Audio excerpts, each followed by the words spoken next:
আসসালামু আলাইকুম এভরিওয়ান। আমাদের টেলিভিশন থেকে সকল ভাইয়েরা আশা করি সবাই ভালো আছে। আসলে আমরা দীর্ঘ 2টা বছর যাবৎ দীর্ঘ অপেক্ষা করেছিলাম। আলহামদুলিল্লাহ আজকে আমার বিষয় হাতে পেলাম। আমি আমার জার্নিটা শেয়ার করব। আমার প্রথম আমি আমার আবেদন থাকে 27 মার্চ 2023 সাল। তখন আমার কোনো মূলস্থ উঠে নাই। তারপর আমি আবার অপেক্ষমান ছিলাম। তারপর 2023 সালে 12 ডিসেম্বর আমি এগ্রিকালচার আবেদন করি আরএজি সিটিতে।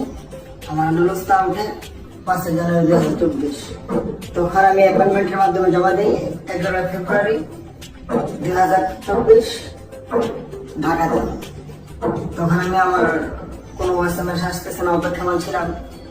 ডিসেম্বরের দিকে আমি পাসপোর্ট রিটার্ন আমি আপনাদের মতো সবার মতো আমার পর যখন আমার কিছু হচ্ছে না আমি টেনশনে ছিলাম।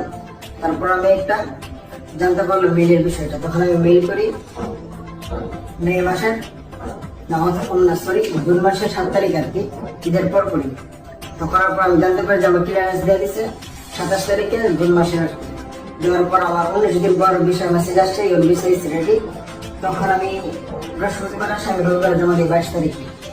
আলহামদুলিল্লাহ আমি আজকে বিষয়টা হাতে পেলাম।